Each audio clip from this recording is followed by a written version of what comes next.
Hello दोस्तों, welcome back to my channel. मैं थोल्ला भाई पीके में आपका स्वागत है। तो दोस्तों, आज का जो आपका टॉपिक है वो है राउल्ट का नियम। पहला चैप्टर आपका चल रहा है विलेन, और आपको पता है कि ये लेसन बहुत ज़्यादा इंपॉर्टेंट है क्योंकि इस लेसन से रिलेटेड बहुत सारे क्वेश्चन बनते हैं। तो आज आपका जो छोटा सा डेरिवेशन है वो है राउल्ट का नियम। देखो, राउल्ट के नियम को एक दूसरा नाम भी कहते हैं, द्रव द्रव विलेन भी कहते हैं। ठीक है, द्रव द्रव विलेन नियम भी कहा जाता है। द्रव द्रव विलयन नियम, ये इसका दूसरा नाम है। पेपर में ये नाम भी लिखकर आ सकता है, तो आप कंफ्यूज मत होना। देखो, राउल्ट का नियम कहता क्या है।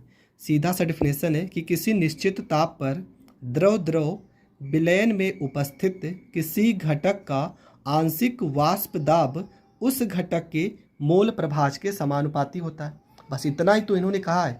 इन्होंने सीधा सा यही कहा कि कोई भी अगर निश्चित ताप पर, तापमान जो होना चाहिए निश्चित होना चाहिए, जो द्रव द्रव विलयन में उपस्थित घटक होते हैं इनका आंशिक वाष्प दाब उस घटक के मोल प्रभाज के समानुपाती होता है। ये राउल्ट का नियम है। देखो, मान लेते हैं यहाँ पे दो घटक है। ये आपका पहला घटक, ये आपका पहला घटक ए है और ये आपका दूसरा घटक बी है। ठीक है, ये पहला घटक हो गया, ये दूसरा घटक हो गया। यहाँ पे पी ए और पी बी क्या है, ये आपके आंशिक वाष्प दाब है। ठीक है, आंशिक वाष्प दाब है। यहाँ बी वाला जो घटक है ये विलायक के लिए है। ठीक है, ये विलायक के लिए है। यहाँ ए वाला जो घटक है ये विलय के लिए है। और यहाँ पे जो पी ए लिखा है ये भी आपका आंशिक वाष्प दाब है। ठीक है, आंशिक वाष्प दाब है। तो हर चीज़ के बारे में समझ गए कि यहाँ पर एक घटक ए है जो कि विलय का है, और पी ए को हम आंशिक वाष्प दाब कहेंगे। यहाँ पे एक दूसरा घटक बी है जो कि विलायक है, पी बी को हम आंशिक वाष्प दाब कहेंगे। तो यहाँ पर हमने लिखा भी है कि माना घटक ए, ये आपका घटक ए है, का आंशिक दाब क्या होगा, आंशिक वाष्प दाब क्या होगा, पी ए। तो यहाँ पे पी ए। माना घटक बी, ये आपका घटक बी है, का आंशिक वाष्प दाब क्या होगा, पी बी होगा। तो ए का मोल प्रभास, ठीक है, ए का मोल प्रभास अगर हम निकालते हैं तो यहाँ पे एन ए बटे में एन ए प्लस में एन बी, जहाँ पे हम बता भी दे रहे हैं, जहाँ पे आपका एन ए जो है ये विलय का वाष्प दाब है, ये विलय का मोल है, सॉरी विलय का मोल है। और जहाँ पे एन बी जो है, इसका सवाल हमने बताया है, एन बी जो है वो विलायक का मोल है, विलायक का मोल है। ठीक है, हमने मोल प्रभाज का जब सवाल आपको पढ़ाया था तो ये चीज़ें हमने बताई है। तो अगर ए का हम मोल प्रभाज निकालेंगे तो क्या हो जाएगा, इसको काई पढ़ते हैं, ये काई होता है, कुछ इस तरह से बनता है। इसे काई ए बराबर एन ए बटे में N A plus N B हो जाएगा। उसी प्रकार अगर हम बी का मोल प्रभाज देखेंगे तो ये काई बी बराबर हो जाएगा एन बी। क्यों? क्योंकि बी वाले का मोल प्रभाज ले रहे हैं तो बी का मोल ऊपर रहेगा, तो यहाँ पे विलायक का मोल ऊपर और बटे में विलय प्लस विलायक का मोल हो जाएगा। अब राउल्ट के नियम पे हम आते हैं, आखिर कहना क्या चाहता है। देखो, राउल्ट के नियम में सीधा सा लिखा था कि किसी निश्चित ताप पर द्रव में उपस्थित किसी घटक का आंशिक वाष्प दाब, तो किसी घटक का आंशिक वाष्प दाब को क्या पढ़े हो, पी ए ही तो पढ़े हो। पहले वाले के लिए पी ए हो जाएगा। आंशिक वाष्प दाब क्या होगा, समानुपाती होता है, किसके समानुपाती होगा, समानुपाती होगा जो वहाँ पे घटक है। और घटक यहाँ पे मोल प्रभाज क्या है, यहाँ पे x है, तो यहाँ पे x यहाँ पर इसको काई पढ़ेंगे। हम x बोल रहे हैं, काई आप समझना है, काई है आपका। तो जो विलय का आंशिक वाष्प दाब होगा विलयन का, वो उसके मोल प्रभाज के क्या होगा, समानुपाती होगा। तो यहाँ से हम क्या करेंगे, समानुपाती का निशान हटा देंगे, तो यहाँ पर एक नियतांक आ जाएगा और उस नियतांक को हम p यहाँ पे नॉट ए पढ़ेंगे, पी नॉट ए, और यहाँ पे x हो जाएगा। यहाँ पे लिख भी देंगे कि जहाँ पी नॉट ए क्या है, तो पी नॉट ए जो है वो शुद्ध विलायक का ए के शुद्ध विलायक का वाष्प दाब है, शुद्ध अवस्था में वाष्प दाब है, ए के शुद्ध अवस्था में वाष्प दाब है। ठीक है, अब दूसरे के लिए देखते हैं। दूसरा हमने क्या लिया था, दूसरा हमने पी बी लिया है विलायक के लिए, तो पी बी का आंशिक वाष्प दाब समानुपाती होगा उसके मोल प्रभास के। तो यहाँ पे काई और यहाँ पे बी हो जाएगा, तो यहाँ पे हो जाएगा पी बी हो जाएगा। यहाँ पे काई समानुपाती का निशान हटाएंगे तो यहाँ पर एक नियतांक आ जाएगा पी नॉट, यहाँ पे बी हो जाएगा, ये आपका काई हो जाएगा, ये आपका बी हो जाएगा। इसके भी बारे में लिखेंगे कि जहाँ पी नॉट बी का शुद्ध अवस्था में दाब है, बी का शुद्ध अवस्था में दाब है, शुद्ध अवस्था में वाष्प दाब है। ठीक है, ये 2 हो गया। अब हम क्या निकालेंगे, कुल वाष्प दाब कितना हो जाएगा, तो निकालेंगे कुल वाष्प दाब बराबर हो जाएगा, इसको हम P यहाँ पे लिख लेते हैं, P बराबर में PA हो जाएगा प्लस में यहाँ पे PB हो जाएगा। तो यहाँ पे हो जाएगा P बराबर में PA का वैल्यू कितना आया है P नॉट A, और यहाँ पे काई A हो जाएगा, प्लस में P नॉट B कितना आया है, तो P नॉट B यहाँ पे काई और यहाँ पे B हो जाएगा। ये हो गया शुद्ध अवस्था में वाष्प दाब। तो यहाँ पर इसको P बराबर, ये P नॉट A काई A किसका मान है, ये PA का मान है, तो PA लिख सकते हैं। P नॉट B काई B किसका मान है, PB का, तो यहाँ पे PB लिख सकते हैं। तो ये आपका हो गया राउल्ट का नियम। अब इसका ग्राफ भी हम आपको यहाँ पे समझा दे रहे हैं। ठीक है, यहाँ पे इसका ग्राफ भी हम आपको समझा दे रहे हैं। यहाँ पे सबसे पहले ये आपका वाष्प दाब हो जाएगा, यहाँ पे मान लेते हैं कोई भी चीज़ जब शुरू होता है आपका, यहाँ पे x, यहाँ पे a, यहाँ पे इस तरह x एक है, जो विलय होगा वो पहले शुरुआत कहाँ से, कोई भी चीज़ शुरू होता है विलय तो पहले शुरू होगा 0 से, और जो आपका x b हो जाएगा वो होगा 0 से, और x से हो जाएगा 1 से। धीरे धीरे यह बढ़ता जाएगा, और यहाँ पे एक ऐसी कंडीशन आएगी कि x a बराबर क्या हो जाएगा 0, और x b बराबर क्या हो जाएगा 1। ये x a जिसको हम x पढ़ रहे हैं आपका मोल प्रभाज है। ठीक है, जिसको हम काई कहते हैं। पहले विलय का मोल प्रभाज क्या होगा 1, और बाद में क्या हो जाएगा 0। पहले विलय का मोल प्रभाज, विलायक का मोल प्रभाज 0 होगा, और बाद में p हो जाएगा। यहाँ पे मान लेते हैं, यहाँ पे ये हो जाएगा P नॉट, यहाँ पे A, शुद्ध अवस्था में विलय का वाष्प दाब। तो देखो विलय का वाष्प दाब क्या हो रहा है, पहले यहाँ पे क्या था 1 था, और यहाँ पे 0 हो रहा है, मतलब कि धीरे धीरे क्या हो रहा है, धीरे धीरे ये कम हो जा रहा है। तो इस तरह से यहाँ पे दर्शा देंगे, क्योंकि धीरे धीरे कम हो जा रहा है, जबकि विलायक का मोल प्रभाव 0 से क्या हो रहा है 1 हो रहा है, मतलब ये धीरे धीरे क्या हो रहा है, ये धीरे धीरे बढ़ रहा है, ये धीरे धीरे बढ़ रहा है। इसको यहाँ से इस तरह से मिला देंगे, यहाँ पे इसको यहाँ से इस तरह से मिला देंगे। ये वाला जो लाइन है ये किसके लिए है, ये मोल प्रभास किसके लिए, बी वाले के लिए, विलायक के लिए। तो यहाँ पे लिख देंगे पी बी बराबर में हो जाएगा पी नॉट बी, यहाँ पे काई, यहाँ पे ए बी हो जाएगा। और ये वाला जो धीरे धीरे कम हो रहा है ये किसके लिए, विलय के लिए।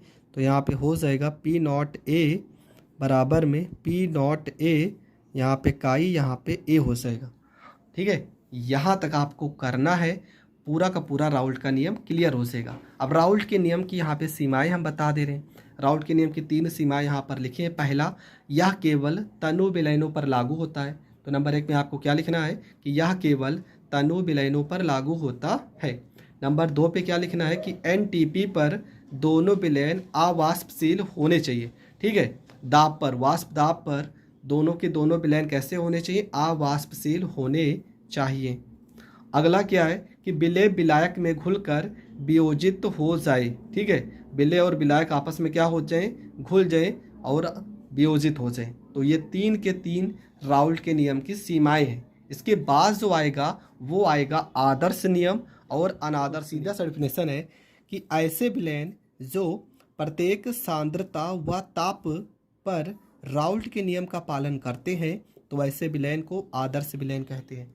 तो सीधा सा डेफिनेशन क्या हो गया कि ऐसे विलयन जो प्रत्येक सांद्रता व ताप पर राउल्ट के नियम का पालन करेंगे उन्हें हम आदर्श विलयन कहते हैं। तो बस आपको क्या पॉइंट पकड़ना है, प्रत्येक सांद्रता व ताप पर।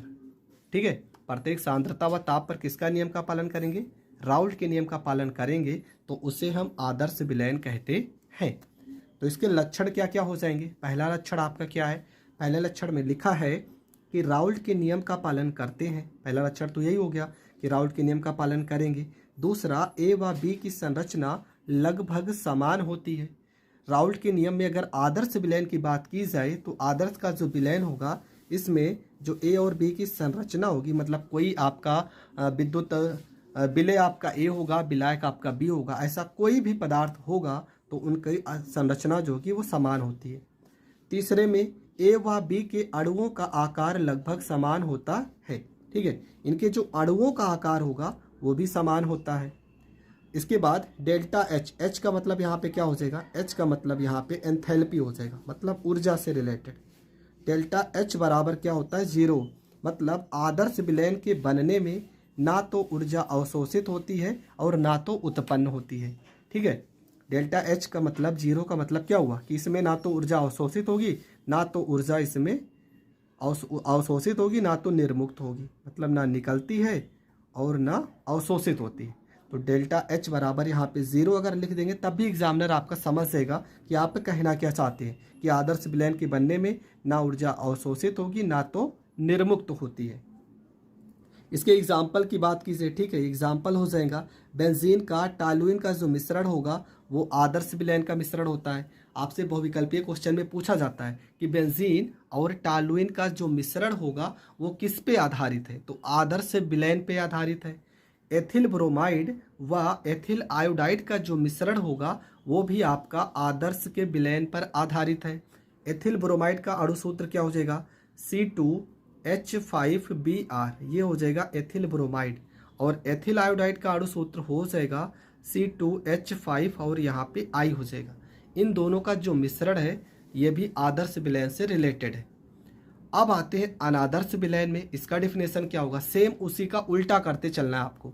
अनादर्श विलयन का डिफिनेशन हो जाएगा ऐसे विलयन जो प्रत्येक सांद्रता व ताप पर राउल्ट के नियम का पालन नहीं करते। बस यहाँ पर एक शब्द आपको जोड़ देना है, नहीं, वहाँ पर क्या था, राउल्ट के नियम का पालन करते थे और यहाँ पे राउल्ट के नियम का पालन नहीं करते हैं, तो ऐसे विलयन को अनादर्श विलयन कहते हैं। तो डिफिनेशन क्या हो जाएगा, ऐसे विलयन जो प्रत्येक सांद्रता व ताप पर राउल्ट के नियम का पालन नहीं करते हैं तो ऐसे विलयन को अनादर्श विलयन कहते हैं। अब इसके लक्षण क्या क्या हो जाएंगे, ठीक है, इसका लक्षण जो होगा, पहला लक्षण में क्या लिखा है कि राउल्ट के नियम का पालन नहीं करते हैं, उसमें पहला लक्षण क्या लिखे थे कि राउल्ट के नियम का पालन करते हैं। Delta H is not equal to 0, ठीक है, यहाँ पे डेल्टा एच का मान 0 नहीं होगा, मतलब या तो जो ऊष्मा होगी वो अवशोषित हो जाएगी, अवशोषित हो भी सकती है और निर्मुक्त हो भी सकती है, ठीक है, या तो नहीं हो सकती है, मतलब इसमें ऊष्मा अवशोषित और निर्मुक्त दोनों में से कोई ना कोई केस हो जाएगा, इसलिए delta S not equal to 0। उसी प्रकार डेल्टा बी ये भी 0 के बराबर नहीं होगा। अब डेल्टा बी किससे रिलेटेड है, डेल्टा बी रिलेटेड है इससे आयतन से। आयतन का मान भी यहाँ पर निश्चित नहीं होता है, आयतन का मान निश्चित नहीं होता है। अगला जो लिखा है ए और बी के बीच में आकर्षण बल और ए के बीच में आकर्षण बल, ऐसा कोई केस नहीं देखा। यहाँ पर ए रहेगा और यहाँ पे बी रहेगा, ठीक है, इनमें कोई आकर्षण बल देखने को नहीं मिलता। देखो बीच में नॉट लगा है ना, इसका मतलब इनमें आकर्षण बल देखने को नहीं मिलेगा। इसमें ए व बी के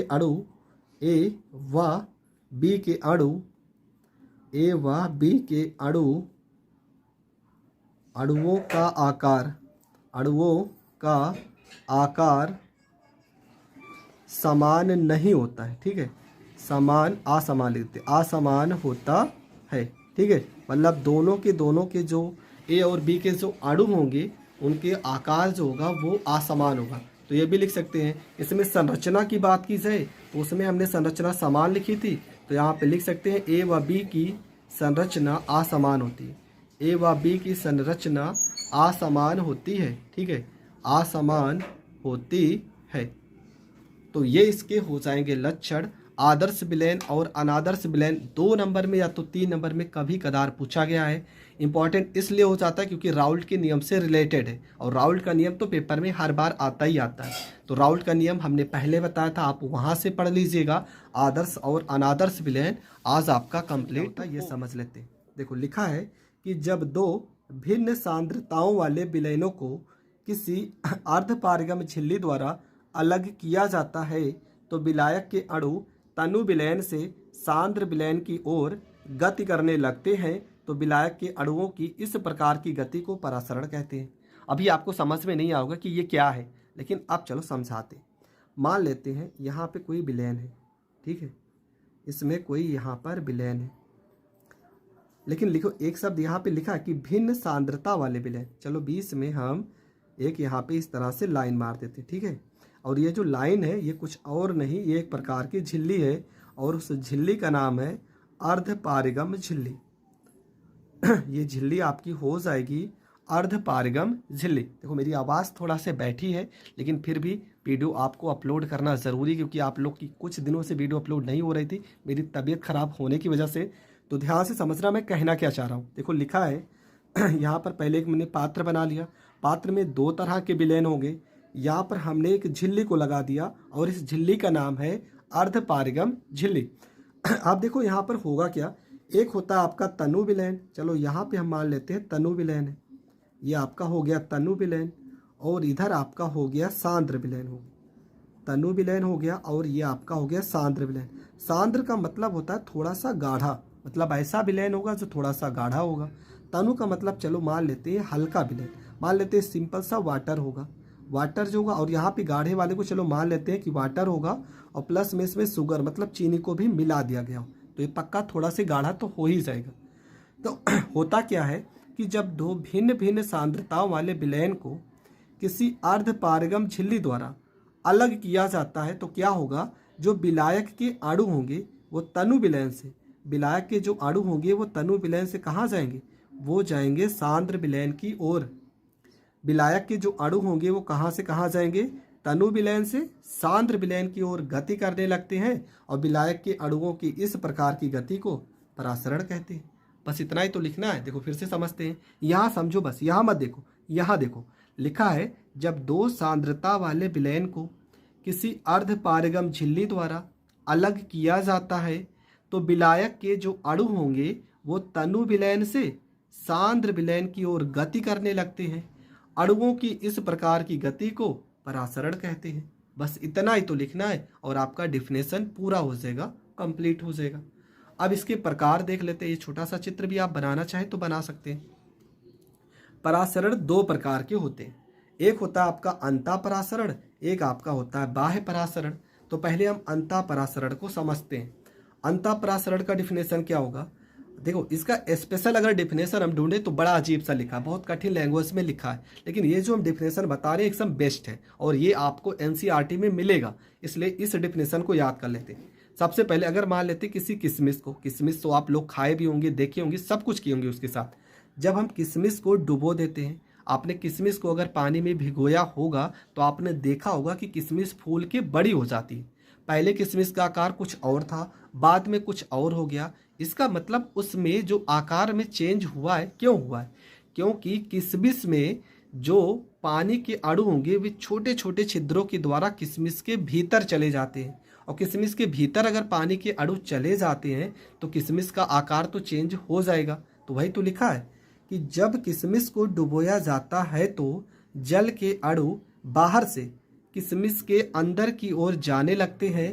इस घटना को अंतःपरासरण कहते हैं। ठीक है, बस इतना ही लिखना है। जब किसी किशमिश को जल में डुबोया जाता है तो जल के अणु किशमिश की बाहरी सतह से भीतर की ओर जाने लगते हैं। इस घटना को अंतःपरासरण कहते हैं।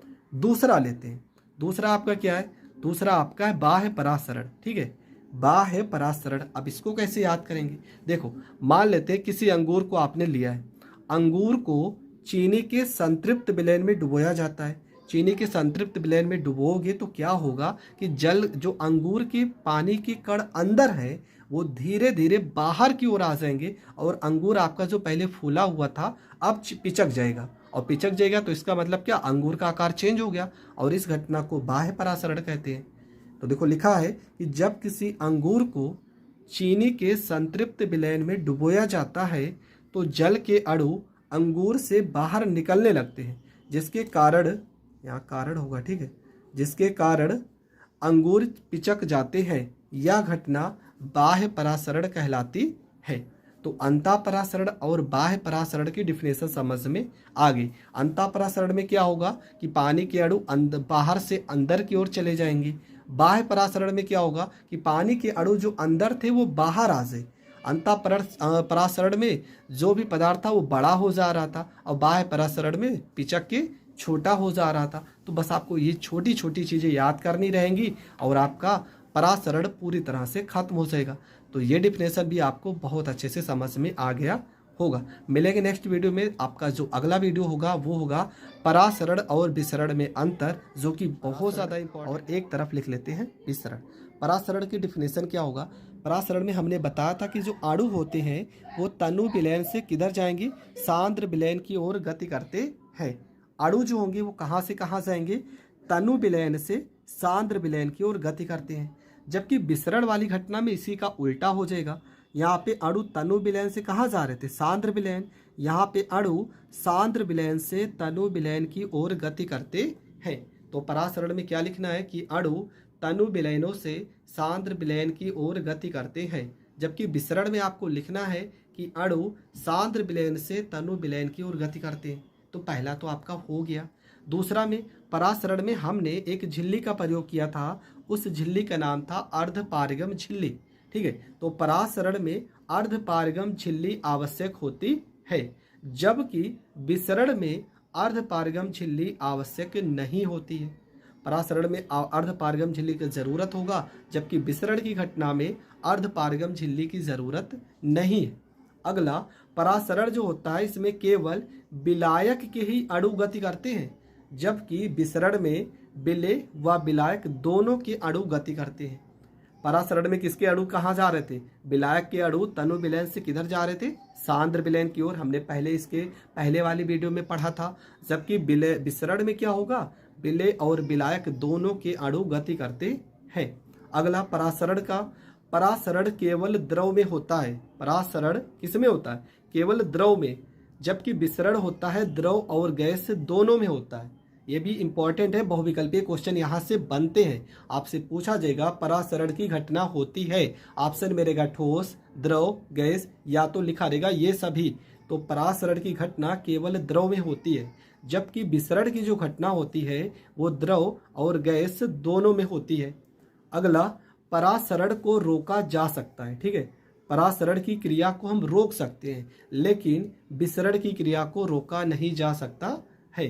तो परासरण को हम रोक सकते हैं, जबकि विसरण को हम रोक नहीं सकते। तो ये परासरण और विसरण में मैंने 5 अंतर बताए हैं। ये 5 के 5 अंतर आपको याद होने चाहिए। इससे रिलेटेड बहुत सारे क्वेश्चन बनते हैं और इसका जो अंतर है वो तो बहुत बार पूछा गया है। तो ये प्रश्न आपका हो गया कंप्लीट।